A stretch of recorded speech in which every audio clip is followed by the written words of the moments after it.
Guys, and join me. Pledge allegiance to the flag of the United States of America, to the republic for which it stands, one nation, under God, indivisible, with liberty and justice for all. Okay, thank you to everyone that is here with us this evening. Kay, could you call the roll? Harold, Here. Hollenbaugh, Here. Leontis, Here. Phipps, Here.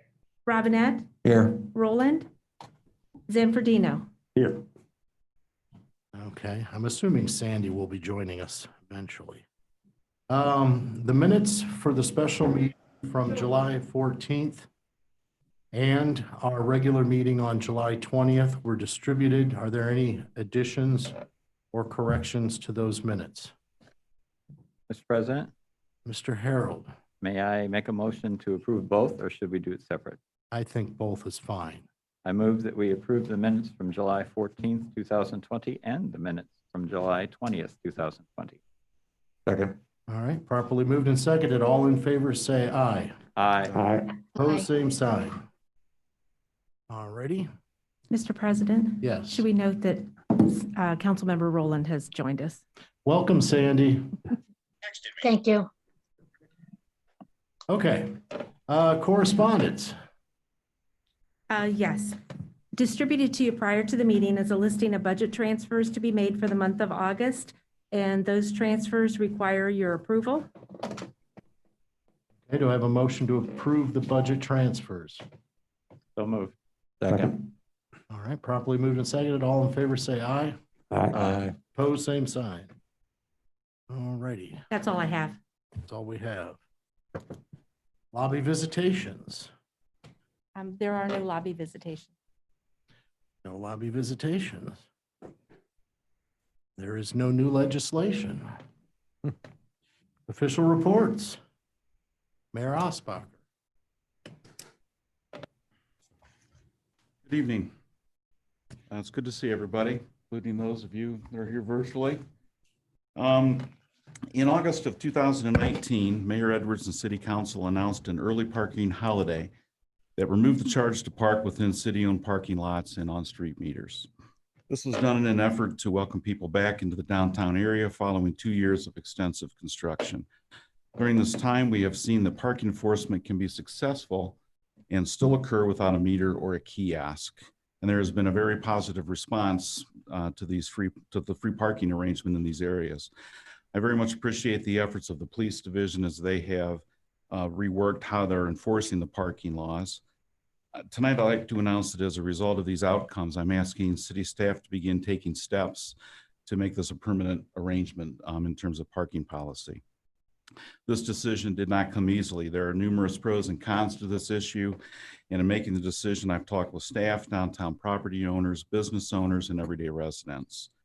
In removing the fee to park permanently, I hope that this would remove any barriers that would prevent residents or those visiting our community from enjoying our beautiful downtown area.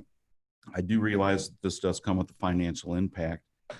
We will be selling the kiosks and the associated hardware in order to recoup some of the costs of the system. Further, the city will save money with ongoing maintenance of the kiosk and all the associated equipment, the parking meters, as well as fairly significant tax savings. Additionally, there would be no need to attend to meters, kiosks, collect money, replenish receipts, and that sort of operational detail. So we will also realize additional parking savings by reducing the number of full-time employees that will be required to perform parking-related functions. We'll be announcing more operational details to come in the coming days, but really there's going to be very little change. We will be asking, there will be a permit process that will be in place for those who live in the downtown area. We'll be asking them to go to the police division as they have in the past, and we'll be issuing permits for 24-hour parking. As we began to finalize details for the final implementation of the kiosks, I couldn't help but reflect on the fact that we had not been parking or charging for parking in a year. So I asked staff to go back and look at it and make a recommendation considering all the various factors. And at the end of the day, it was felt at least I felt that this was really in the best interest of our residents and those visiting the downtown area to make this arrangement permanent. So I'm happy to announce that change this evening, and we will be, of course, sharing additional details from an operational standpoint in the coming days.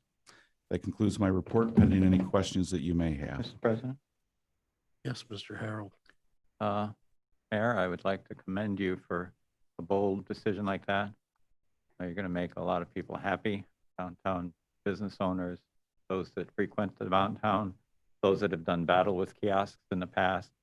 And I really, really commend you for doing the analysis, having the administration do the analysis, and coming up to this conclusion. I think it's a good step forward. Thank you, Bill. Appreciate that.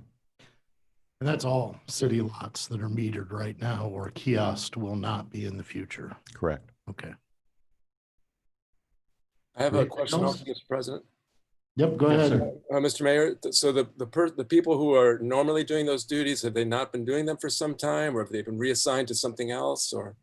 Well, it's not that they have not been enforcing. It's just been a revised approach or enforcement process. We still are enforcing 24-hour overnight parking, enforcing 3-hour time limits when it's readily evident that there have been people that that are violating that 3-hour limit. So that type of enforcement approach will continue. But in the meantime, we are certainly shifting resources that have been used in the past for parking enforcement into nuisance type issues that we believe will be beneficial to our neighborhood living conditions. That was part of the thought process when we revised that section of the ordinances last year when council did that. And I think that the feedback we're receiving from that has also been positive. So basically, no one's being laid off or being furloughed. They have other duties to take care of. That's absolutely correct. And thank you. Okay, good. Thank you for the clarification. Yeah, thanks for bringing that up. There will be no reduction in force. But we certainly would have other enforcement, as I mentioned, nuisance type problems in our neighborhoods and other issues. Any other questions for the mayor? I think this is a great move towards showing the downtown business owners that we are behind them and that we want them to thrive, and that we are taking every effort possible to bring our shoppers downtown and get them in our stores. Thank you for doing that. Thank you. Any other questions for the mayor? All right, thank you very much. Thank you. Municipal Administrator, Ms. Treader. Are there any questions for Ms. Treader? Okay. City Attorney, Mike Marsh. Are there any questions for Mr. Marsh? All right. Public Works Director, Mr. Kraft.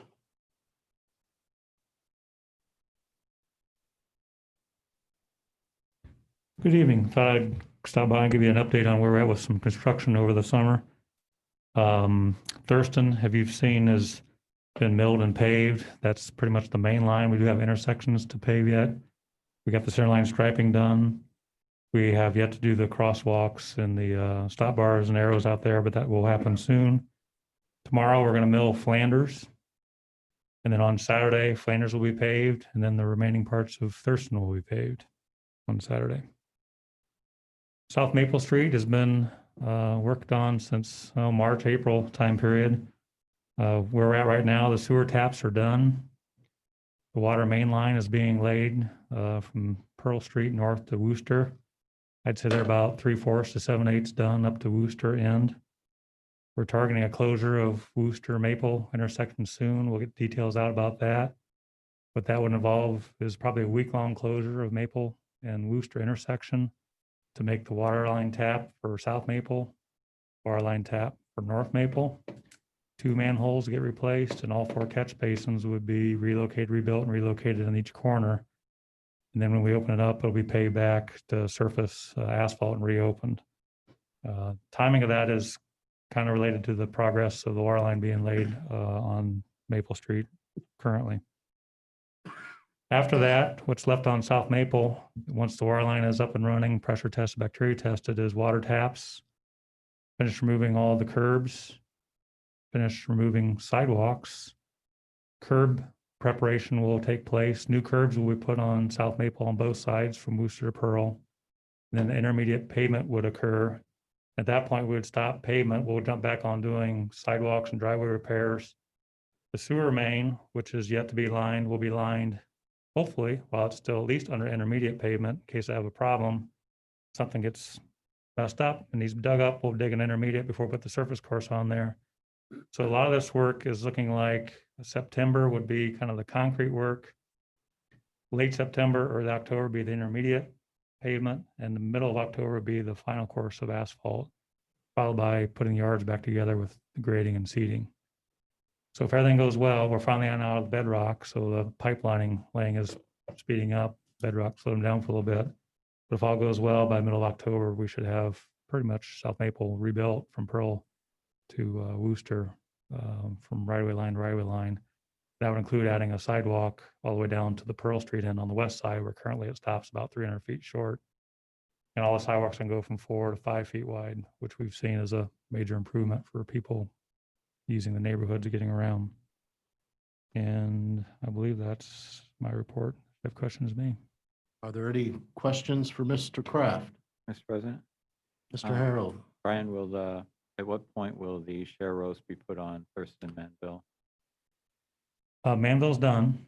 Okay. Once we get back to doing the thermoplastic on Thurston, I would say in a couple of weeks, we'll put the thermoplastic sharrows on Thurston.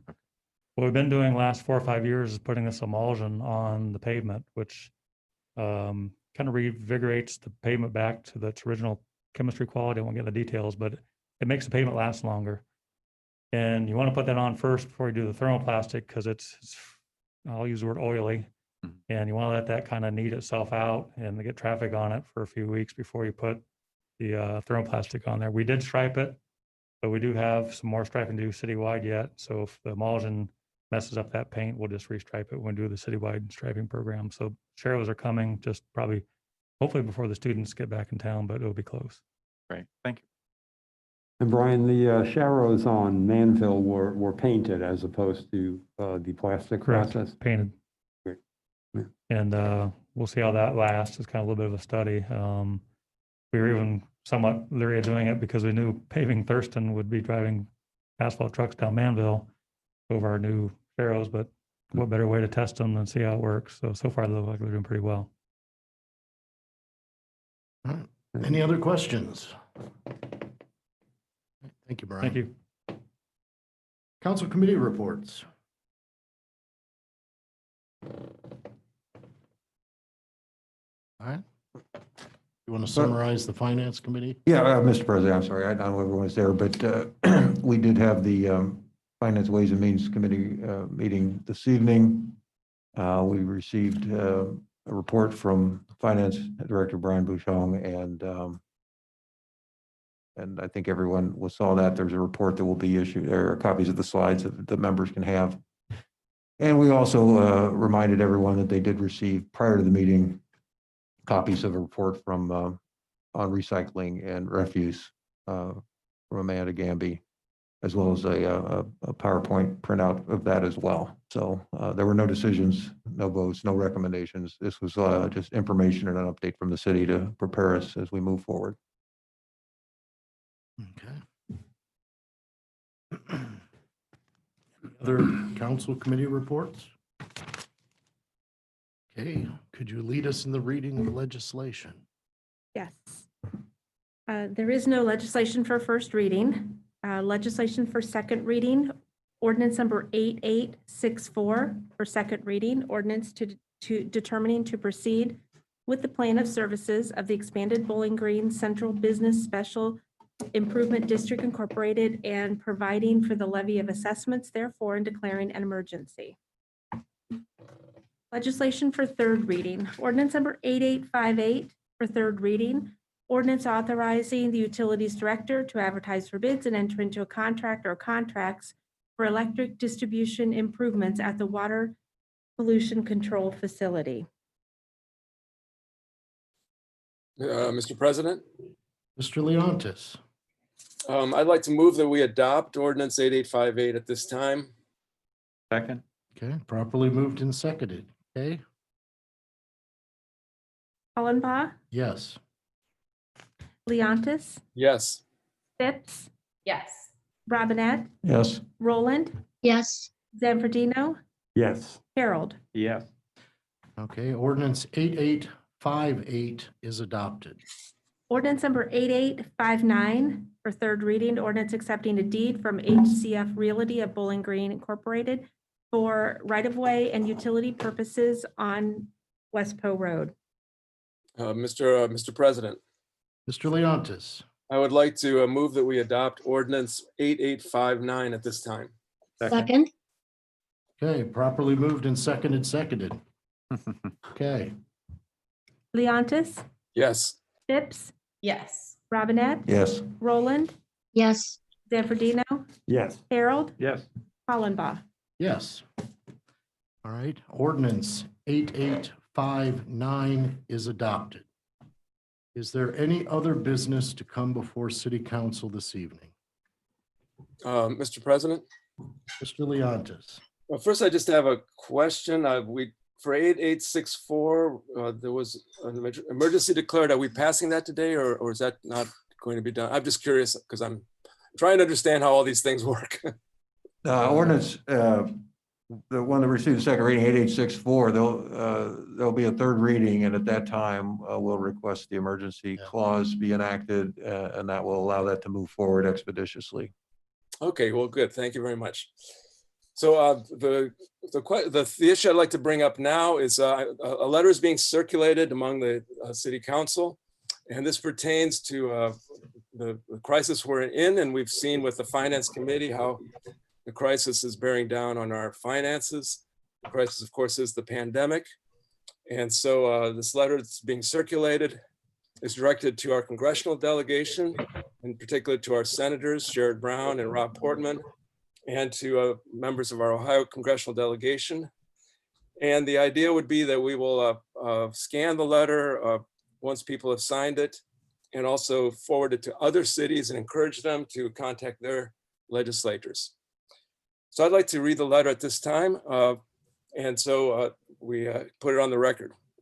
So dear Senators Sherrod Brown, Rob Portman, and members of the congressional delegation, we thank you for all your hard work and sacrifice during this time of national crisis. We are elected members of the City Council and administration of Bowling Green, Ohio. One of the pressing issues we face today is to bring the COVID pandemic under control. This pandemic is spreading rapidly because of three reasons. First of all, recently infected people who don't know they are infected because they don't have symptoms can infect other people. Best estimates from CDC are that 50% of infections are caused by people who do not, or before they develop symptoms in some cases. Current testing, number two, current testing methods are expensive and can take days to give results. And during this time, infected persons continue to spread the disease to others. Number three, many infected persons are never tested because they never develop serious symptoms. So the good news, and this has just come out in the last couple of weeks through the scientific media and also in the popular press. The good news is that technology now exists for rapid, inexpensive, at-home, so-called spit on paper tests, which we'll refer to as rapid tests. And in the coming months, with proper support from Congress, we can manufacture and distribute literally hundreds of millions of these tests to determine cheaply and right away who is infectious and can spread the disease. This will allow us to safely reopen our schools and universities, businesses, factories, and public buildings. As members of the US Congress, you have the power to make this happen. So we ask you to please, number one, immediately encourage the Food and Drug Administration to fast track development, improvement, licensing, and approval of these rapid, inexpensive tests. Number two, immediately fund manufacture and distribution of these rapid tests for everyone to use every day, especially our health workers, our school children, students, teachers, people doing essential work. In this way, people will know they are safe to go to work. And number three, and this is very crucial, provide adequate funding to support and protect all infected people and their families during quarantine with humane living conditions, medical care, and where necessary, salary support to prevent hardship and spread of the virus to family members and others in the community. A lot of the spread is happening with family members. We know that from surveys. Okay, so some important background that is communicated to the Congress people, because they don't always know these things. And also things that we all should be aware of is that these rapid tests can directly detect the intact virus. They are called antigen tests, and they are sufficiently sensitive to detect who is shedding enough virus to infect others. These rapid tests can be easily taken at home, and results are available in minutes. No blood, laboratory equipment, or medical professionals are needed to run them. Those who test positive using rapid tests can immediately self-isolate and stop the spread. That's the really key idea here. The rapid tests, once they're mass produced with the proper support, will cost as low as $1 each. So everyone can test themselves every day before work, school, or social events also. We should consider that. The gold standard are the RT-PCR. Those are used clinically, but they are inappropriate for daily screening because they are expensive, $50 to $100. They require trained personnel, and we don't get the results for several days. So mass production and distribution of these rapid tests is much cheaper and will also avoid another shutdown. Now, it does cost money and will require congressional action. Several companies have already developed rapid tests, and so of course the marketplace can allow competition and should be encouraged in that regard. And finally, the low cost and ease of use of these tests is crucial to protecting vulnerable people who are hardest hit by the pandemic, especially those over 65, those who are disabled or immunocompromised, and of course, those without health insurance. So in conclusion, widespread use of rapid tests combined with adequate support to protect and support infected persons in quarantine will stop the pandemic and allow life to return safely to normal.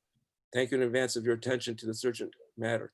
The other thing that we should all bear in mind is that there are other countries where measures, including rapid testing, have been adopted, and they have effectively stopped the pandemic. So this is something that is very doable. We don't need to suffer anymore with this. We can do this. So that's some big motivation for communicating this information so we get action. Thank you very much, Mr. President. Okay, so anyone that would be interested in signing on with your letter should see Kay sometime in the next couple of days to have your signature added to the letter. And Kay, if I could ask you to scan it once it's been signed, I will be emailing you the addresses for our senators and our representative. You may have those already, but I'll send them in case you don't want to look them up. And, Okay. and do send me the scanned copy so I can communicate that to other city councils around the state of Ohio. Sure. Okay, is there any other business to come before City Council this evening? All righty, President, Mr. Harold, I move that we adjourn. Second? properly moved and seconded. All in favor, say aye. Aye. Opposed, same sign. We are adjourned.